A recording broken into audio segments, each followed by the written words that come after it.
Hi folks, welcome to Reread, where I'm rereading through the expanded universe in chronological order, something I suggest no one do unless you've read it before. Alright, so I'm talking about the Freedon Nadd Uprising, the two-part comic book series written by Tom Vietch. I've already liked Tales of the Jedi, you know that. Freedon Nadd basically now moves the story forward, because we're going back to Onderon, the queen, the evil queen. She's dead, but she has a king. Well, we didn't see him in the first book series, but supposedly he's really sick, and so now that the princess is married to the prince of the Beastmasters, they're like, hey, let's go see Dad. He knows about the dark side. Master Arca is still there. Ulic, Tot, Kay, Nomi Sunrider's there. Both sides that we've read about in Tales of the Jedi have now come together for their first ongoing mission, but Master Arca is not doing well, even though he looks exactly the same as he did in the last comic book series. They say, you don't look well. He's like, thank you, I do not feel well. The dark side is really powerful here. And that's because Freedon Nadd's there. So then they go to visit the king to see if he can help him out. And of course, that's a bad idea. He's part dark side. And so he calls on the spirit of Freedon Nadd, and he has all this energy. He's really cool. King, I think it's Amanin or whatever, but he's got this exoskeleton, all these metal frames around him to kind of keep him together, because he's so old and brittle, and because the dark side has eaten away at him. So he captures Master Arca, escapes. Ulic blames himself, and then of course Ulic and the gang go to stop him. They got to fight through all the Freedon Nadd supporters and whatnot from the evil king. Nomi Sunrider is there. This is where she and Ulic meet, I think, for the first time.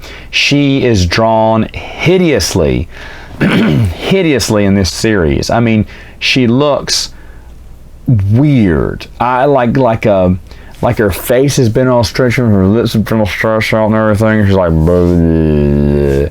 And she looks just almost a little bit part alien in a way, and they've given her back the little balding hair with the little patches of hair in there. I'm like, did they want to make her as ugly as they could now? I don't understand why her looks kept changing, or at least to me they did, because like I said, issue 4 of Tales of the Jedi, she looked good. Not that she has to look good, but she has to look consistent in some fashion, I'd say. But she just looked really ugly in this, which I thought was neat. Now, other than that, though, the rest of the artwork was really good. This one is kind of weird because I didn't recognize this the first time I read it through. Part 1 just ends. It doesn't even say to be continued or anything. It just ends. There's these two cousins, and I remember them well. But they found a book of the Sith. They don't know how to interpret it, so they go off to go to Onderon, because they hear that the Freedon Nadd Uprising there, and surely there'll be someone strong in the Sith dark side who can help interpret this. They're little, like, rich, spoiled kids, and they want to see what this book of witchcraft, Sith witchcraft, is all about.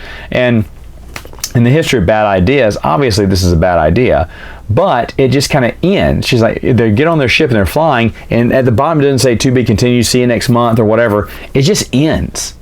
It's almost like, did Vietch say, I want to make this one big double-sized issue? I wonder. And then Dark Horse said later on, let's just make it a 2-part series, because it doesn't have a to be continued or coming in October or whatever like the other ones say. I'm like, that's really weird, because I thought, I was like, wait, that's it? Because I remember flipping through the pages like, did I skip a page or something? Did the 2 pages get stuck together? No, issue 1 just ends, just unceremoniously. Then there's a bunch of advertisements, like 4 or 5 pages of advertisements. It's really weird. And then the second one, of course, the second part, they go back, the cousins meet the king. He gives them an amulet that helps them read it. He kind of gives them some Sith trinkets, says, hey, can I have a copy of this? They're like, sure, make a copy. But that's when the Jedi come busting in. He's going to suck all the light out of Master Arca and reinvent him as a Dark Jedi.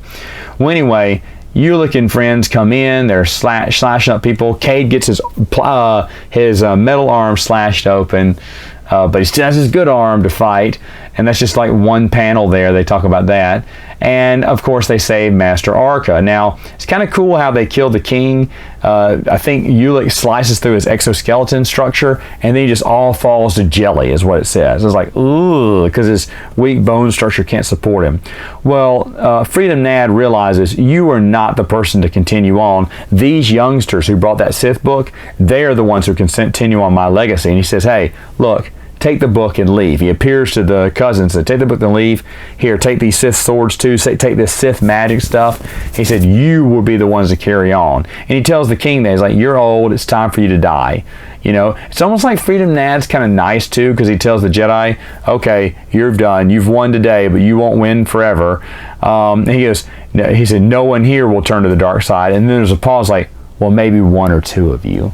Again, you know, Ulick being foreshadowed as the one who's going to eventually turn to the dark side of the Force, which I kind of love. I don't think I caught this the first time I read it. I remember reading Freedom Nadd Uprising. It was kind of hard to get or find in the comic book stores at the time, just because these were out and they were cover price, but just trying to find these back issues. And I finally found them both. I was like, okay, read them both. I said, it's a two-part series. It can't be that good. And honestly, even though it's a two-part series, it feels like the Avengers got together, right? Because now you get Nomi Sunrider, now you got Ulick and Kay and Tot get together, and they finally have their first adventure together. And it's based off of Ulick Qel-Droma's first adventure. You know, they're still on Onderon, trying to work out trying to remove the dark side from this planet, and the Freedon Nadd Uprising is one of them. And of course they quell the Uprising at the end, and then it sets you up at the very end of this comic book, says, hey, look, see it the next series. I don't know why it was just a two-part series, but it doesn't overstay its welcome. It's a very strong story. I think Vietch was awesome. He was batting 1,000 to me when he started off with Dark Horse, at least. Sad that he never got to finish his tale on his own, but of course Anderson helped finish it out for him. And I want to know how much information Anderson had from Vietch toward the end. But Vietch does a great job. He's a great storyteller. Like I said, Nomi Sunrider looks absolutely hideous. Looks nothing like her character from Tales of the Jedi, really, besides the hair. So I don't really understand that. But other than that, the artwork was really fine and really nice. And yeah, overall, it's a great series. I wish it was easier to get in print. All right, folks, that's it for now. See you next time with another episode.